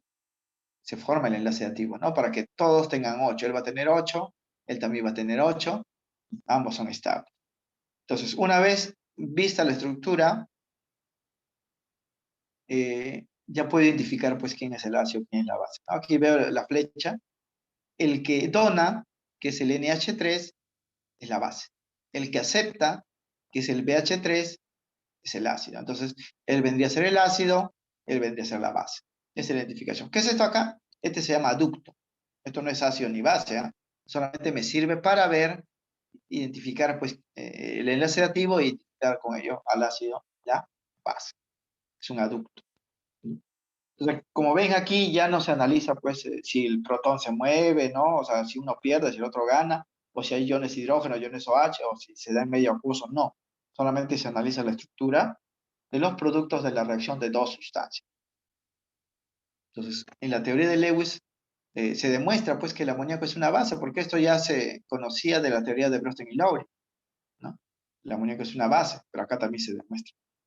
Incluso, jóvenes, la teoría de Lewis explica la formación del ion hidronio, que es esto acá, H3 oxígeno más, cuando reacciona el agua y el ion hidrógeno o protón.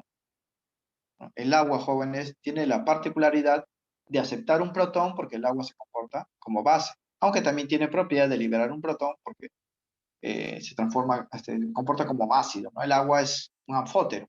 Aquí vamos a ver su comportamiento básico. Entonces, la reacción sería así. Agua más un protón se forma esto de acá, H3 más. Para saber si el agua acá, jóvenes, es ácido o base, porque en realidad aquí es una base, porque el agua al aceptar el protón es una base.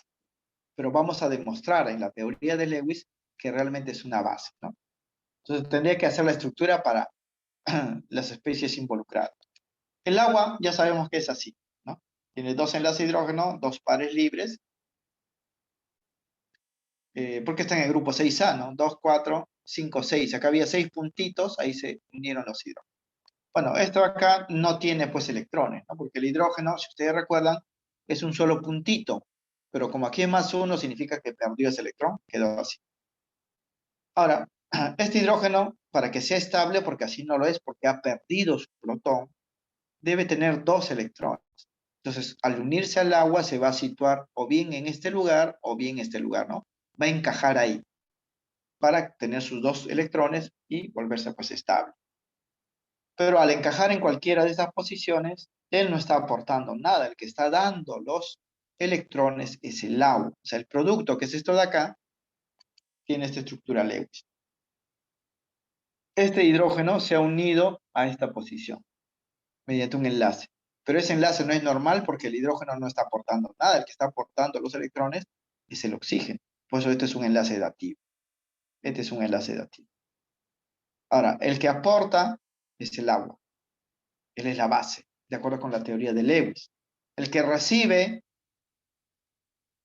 los electrones es el ácido. El hidrógeno aquí es el ácido, ¿no? Entonces, estamos demostrando que realmente aquí el agua se está comportando como base, porque según la teoría de Bronsted y Lowry, todo aquel que acepta un protón es una base.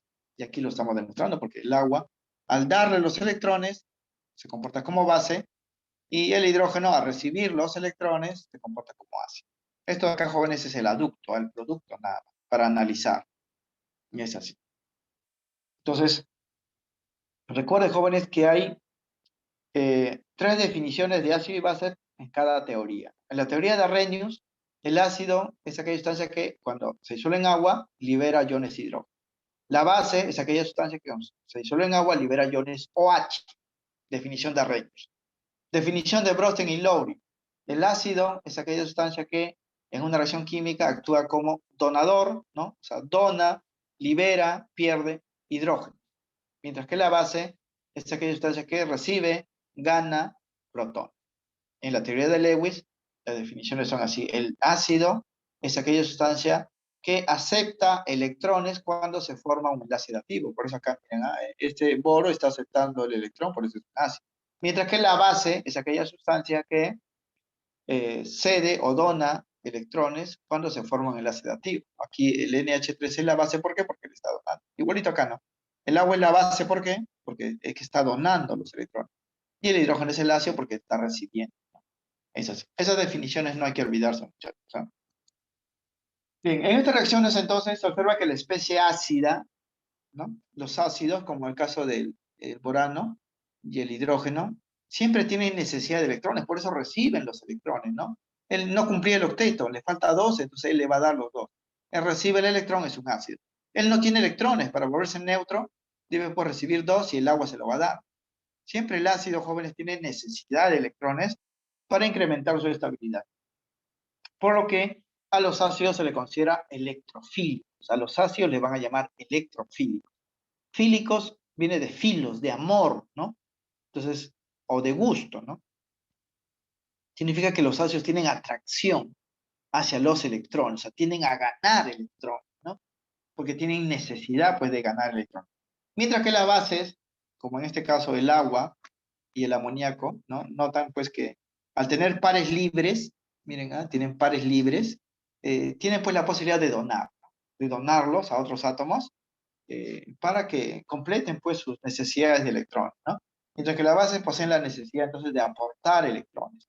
Tienen electrones libres o tienen electrones acumulados a otros átomos. Tienden a ceder esos electrones a otros átomos. Las bases, ¿ah? Por eso a las bases también se le llama especies nucleofílicas, ¿no? Porque le están dando sus electrones, le están dando a otro átomo, a otro núcleo, no le están cediendo a otro núcleo. Por eso le llaman nucleofílicas o buscadores de núcleos, ¿no? Los ácidos son electrofílicos porque tienen tendencia a ganar electrones. Las bases son nucleofílicas porque tienen tendencia a ceder sus electrones a otros átomos o a otros núcleos. Esto explica, jóvenes, por qué hasta los cationes, por ejemplo, los cationes metálicos, por ejemplo, se consideran ácidos, ¿no? De Lewis. Uno dirá, pues, pero un cation, ¿no? O sea, por ejemplo, el oro más 3 es un ácido, pero es un ácido. ¿Por qué? Porque al haber perdido electrones, él tiene necesidad de recuperar esos electrones, ¿verdad? Entonces, todo lo que tiene necesidad por los electrones son ácidos. Mientras que los aniones, iones negativos, ¿no? Tienen exceso de electrones por haber ganado, ¿no? Y al tener exceso tienen pues la posibilidad de donar. Y al donar pues se van a comportar como bases, respectivamente, ¿no? Bien.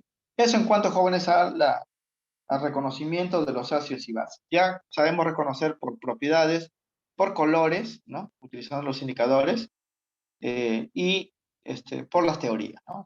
Conociendo las teorías, conocemos las definiciones, sabemos reconocer un ácido o una base. Bien, pero medir la fuerza, ¿no? Es lo que también le pueden preguntar pues, en las evaluaciones, ¿no? Aquí vamos a ver algunas reglas sencillas, porque la próxima clase ya vamos a ver con números, ¿no? Con cantidades numéricas, medir pues si un ácido es más fuerte que otro o si una base es más fuerte que otra, ¿no? Vamos a hablar de la fuerza relativa de los ácidos y las bases. Eh, con esto vamos a finalizar ya para desarrollar los ejercicios. Fuerza relativa de los ácidos y bases y de las soluciones donde se van a encontrar. Bien, aquí vamos a dar tres tipos pues, de reglas, cuatro tipos de reglas que vamos a utilizar para reconocer la fuerza. Ya no, jóvenes, si es un ácido o una base, sino la fuerza. Esta comparación de fuerzas, jóvenes, se determina en función normalmente a las concentraciones que generan al disolverse en agua. Eh, aquí se puede aplicar normalmente las teorías de Arrhenius y Bronsted-Lowry, ¿no? Porque en la teoría de Lewis no hablamos de ion, no hablamos de ion hidrógeno, no hablamos del protón, de nada de eso. En la teoría de Bronsted-Lowry ya hablamos de ion hidrógeno, del protón. En la teoría de Arrhenius hablamos pues, de ion hidrógeno y iones OH. Entonces, para medir la fuerza de un ácido y una base, vamos a medir las concentraciones, las molaridades de estos iones. Se cumple esto, que la fuerza ácida es proporcional a la molaridad de los iones hidrógeno. Mientras más iones hidrógeno haya en la solución, el ácido será más fuerte. Mientras que la fuerza básica es proporcional a la molaridad de los iones hidroxilo o iones OH. Mientras la solución tenga mayor cantidad o mayor molaridad de iones OH, vamos a decir que esa base es más fuerte, ¿no? Esa base es más fuerte. La concentración de estos iones se encuentran relacionados, jóvenes, porque a veces le van a dar de uno, pero le pueden pedir del otro. Van a estar relacionados en función a una constante que se denomina constante de flujo iónico del agua, la cual a la temperatura de 25 grados centígrados va a tomar pues este valor. Se cumple que esta constante relaciona estas dos concentraciones que estamos mencionando. Esta es la concentración de los ácidos y esta es la concentración de las bases. Se cumple que su producto a 25 grados centígrados siempre es 10 a la menos 14. Entonces, si en un problema me dan la concentración de iones hidrógeno y me piden la concentración de iones OH, simplemente voy a pues, reemplazar en esta cantidad, ¿no? Por ejemplo, si tenemos una solución cuya concentración de iones hidrógeno es 10 a la menos 8, la concentración de iones OH debe ser un valor tal que su producto me dé 10 a la menos 14, porque esto se relaciona con una constante. O sea, la concentración de iones OH sería pues 10 a la menos 14. Esto lo paso a dividir, ¿no? Lo paso a dividir acá. Reemplazando pues el valor, me saldría 10 a la menos 6. Y eso es obvio, porque si aquí es 10 a la menos 8, aquí debe ser 10 a la menos 6 para que salga 10 a la menos 14, ¿no? Es así. ¿Por qué necesito hacer eso, no? Porque hay problemas, jóvenes, en que me van a dar, por ejemplo, tres soluciones y me van a pedir quién es más ácida y me van a dar o bien tres valores de iones hidrógeno, porque mientras más grande sea esto, más ácida va a ser la solución, pero no siempre me dan los tres valores. Me pueden dar un valor de iones hidrógeno, otro valor de OH, ¿no? Y otro valor de iones hidrógeno, ¿no? Como estoy analizando ácidos, debo tener todos los valores de esto de acá. Y si me dan esto de acá, tengo que convertirlo con esta relación matemática. Con esta relación matemática. Bueno, aquí está de nuevo, pero ya está especificado, jóvenes. Para soluciones de ácidos y bases, esta es la primera regla, ¿no? Hay que analizar esto de acá y hay que calcular, pues, estos valores, ¿no? Por ejemplo, si me dan tres soluciones de bases y yo quiero saber quién es más básico, debo buscar aquel que tenga mayor concentración de iones OH. Pero para ello deben darme los tres valores, ¿no? Ahora, puede que de dos de ellos me den los valores de acá, pero para el tercero, en vez de los OH, me den los hidrógenos. Si me dan los hidrógenos, yo puedo calcular por los OH de acá, despejando, ¿no? Me dan los hidrógenos, reemplazo acá, esto lo paso a dividir y tendría pues la concentración de iones OH. Eso es lo que habíamos dicho en esta primera regla. La segunda regla, para los hidruros de no metales del mismo grupo. Si tenemos varios compuestos, jóvenes, que son hidruros significa que están formados solamente por hidrógeno y un elemento, y estos hidruros pertenecen a elementos de un mismo grupo, ¿no? De los no metales, por ejemplo, los carbonoides, los nitrogenoides, los anfígenos, los halógenos. se va a cumplir esto, ¿no? La fuerza de acidez es inversamente proporcional a la electronegatividad del no metal. Significa pues que si tenemos varios hidruros, el que es menos ácido es aquel hidruro que esté formado por un metal que tenga la mayor electronegatividad. ¿Qué cosa es la electronegatividad? Esto lo hemos visto en el capítulo de tabla periódica. La electronegatividad es la fuerza con la cual un átomo atrae los electrones hacia sí. En este caso, ¿no? Como tenemos hidruros, si un elemento es altamente electronegativo, va a atraer al hidrógeno con mucha fuerza y no lo va a soltar. Porque si lo suelta, el hidrógeno se libera y la sustancia sería pues ácido, ¿no? Porque los ácidos liberan hidrógeno, ¿no? Entonces, aquel que sea más electronegativo va a ser menos ácido. En cambio, el que tiene poca electronegatividad, poca fuerza, ese hidrógeno se le puede escapar, ¿no? Y al escaparse con facilidad, va a ser más ácido, porque los ácidos tienen esa cualidad de liberar hidrógeno, ¿no? Por ejemplo, para estos ácidos, estos hidruros, ¿no? El HF, el H-cloro, el H-bromo y el HI. Aquí debe ser HI.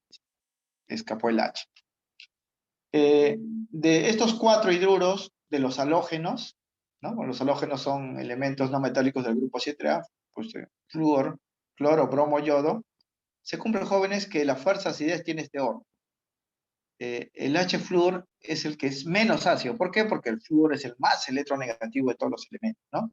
Luego le sigue el cloro, el bromo, y el HI es el más fuerte de estos 4 ácidos. ¿Por qué? Porque el yodo, al tener menor electronegatividad, puede ceder con facilidad ese hidrógeno. No lo va a retener, ¿no? Entonces se cumple este orden. O sea, esta fuerza de acidez sigue este orden porque las electronegatividades siguen en otro orden. El flúor es el elemento más electronegativo que se conoce, ¿no? Luego sigue el cloro, el bromo y el yodo, ¿no? Entonces, como eres más electronegativo, este hidrógeno no lo va a ceder con facilidad. Y para que sea ácido debe cederlo, debe perderlo, ¿no? Entonces su fuerza ácida es muy baja. En cambio, el yodo, que tiene la más baja electronegatividad, ese hidrógeno lo puede perder con facilidad. Y lo hace, ¿no? Con facilidad. Es por eso que el HI, ácido yodhídrico o hidruro de yodo, es el más ácido de todos. Se va a cumplir eso, ¿no? Solo que aquí se me pasó este H, ¿no? Aquí debe ser un H. Esa para la segunda regla. En este caso estamos hablando pues de hidruros de los anfígenos. También puede ser hidruro de los halógenos, perdón, de los anfígenos, de los nitrogenoides, de los carbonoides. Así. Deben ser hidruros de un mismo no metal, de un mismo grupo de no metal. Aquí dice, la acidez es inversamente proporcional a la electronegatividad. Como las electronegatividades siguen este orden, la acidez es al revés, porque son inversamente proporcionales, ¿no? Tercera regla. Para ácidos oxácidos, ácidos que tienen oxígeno y son de un mismo no metal, la fuerza de acidez, como está indicado acá, es directamente proporcional al valor del número de oxidación del no metal. O sea, si el no metal tiene un número de oxidación o carga bastante alta, va a ser más ácido. Tiene una carga pequeña, va a ser menos ácido. Va a ser proporcional al valor del estado de oxidación o la carga. Eso de estado de oxidación lo hemos visto pues en las reacciones redes, ¿no? Por ejemplo, para los ácidos del azufre, miren, aquí tenemos 3 ácidos del azufre. Diferentes fórmulas porque el azufre tiene diferentes estados de oxidación. Aquí es más 6, aquí es más 4, aquí es más 2. Ustedes pueden calcular esa carga más 2, más 4, más 6, conociendo pues que el hidrógeno siempre es más 1, el oxígeno es menos 2 y la suma siempre me debe resultar 0, ¿no? Eso lo hemos visto en la parte de reacciones redox. Entonces, observen que estos 3 oxáceos del azufre, el que tiene mayor carga va a ser el más ácido. Luego le sigue él y el que tiene menos carga va a ser menos ácido. La fuerza de acidez es directamente proporcional al valor de la carga o el número de oxidación del no metal, ¿no? Estos jóvenes, cuando son oxácidos del mismo no metal, tienen que ser del mismo no metal. Aquí todos son del azufre, ¿no? Del azufre. El que tenga mayor carga, mayor fuerza ácida va a tener. Eso explica por qué hemos mencionado, ¿no? Dentro de los ácidos más fuertes que hemos visto, el H-cloro-O4, que es el ácido perclórico, es el más fuerte de todos, ¿no? ¿Por qué? Porque si ustedes calculan su carga, le va a salir más 7. Y el máximo, ¿no? De carga eléctrica dentro de los no metales es más 7. Pues el perclórico es el más fuerte de todos los ácidos. Por último, la regla 4 para los hidróxidos, ¿no? Porque estas 3 reglas son para ácidos, para los hidróxidos. La fuerza básica, ya como base, porque los hidróxidos tienen OH, son bases, es inverso a la carga eléctrica de los cationes metálicos. Es decir, que si el catión metálico tiene la carga más pequeñita, va a ser más básico. Si la carga es más grande, va a ser menos básico. Eso es obvio, jóvenes, porque los OHs que ellos liberan son negativos, ¿no? Entonces, si la carga es grande, la atracción por el OH va a ser intensa, ese OH no se va a liberar con facilidad. Si la carga es pequeña, el OH se puede perder con facilidad, y el que pierde o libera OHs, cuando se disuelve en el agua, es más básico. Por ejemplo, aquí tenemos estos 3 hidróxidos: el hidróxido de aluminio, el hidróxido de magnesio, el hidróxido de sodio. Los cationes acá son los metales, ¿no? El sodio tiene más 1, el magnesio más 2 y el aluminio más 3. El sodio es más básico, más fuerte, tiene mayor fuerza básica, luego le sigue el magnesio y último el aluminio. ¿Por qué el aluminio es menos básico? Porque al tener mayor carga, retiene con mayor fuerza, jóvenes, a los OH que son negativos, ¿no? Los OH que son negativos. Cada OH es menos 1 y el aluminio es más 3, le gana, pues en carga, por eso la atracción es intensa. No lo suelta, porque para que sea una base debe soltar el OH, debe liberar el OH. El magnesio tiene carga más 2, también su carga es grande, y el sodio tiene pues carga pequeña, ese OH se puede liberar, perder con facilidad, por lo tanto pues es más fuertemente básico, ¿no? Es así. Esto como regla simplemente de predicción. Esto es algo complementario, muchachos, porque aquí en la práctica se ha colocado pues un ejemplo, ¿no? Un problema de ese punto, y hay que conocerlo de todas maneras. Hemos dado pues una regla las clases pasadas en cuanto a la teoría, ¿no? En química la teoría pues es muy importante, ¿no? Y algunos conceptos de repente no tienen mucha aplicación a nivel de examen de admisión, pero si lo sabemos pues no importa, ¿no? Porque mejor es conocerlo y no utilizarlo que no conocerlo pues sin necesitarlo, ¿no? O sea, por ahí me preguntan algo relacionado con eso y no tengo ni idea, ¿no? De lo que es, ahí está la teoría, ¿no? Como algo ya complementario. Bien, eso representa entonces el resumen teórico, muchachos, de esta clase. A continuación, vamos a desarrollar los ejercicios, que en esta parte pues son teóricos, ¿no? Pero vamos a hacer una pausa, jóvenes, son 5:20, 5:30 vamos a recomenzar para desarrollar los ejercicios, para que puedan descansar un rato, porque a veces mucha información teórica también como que los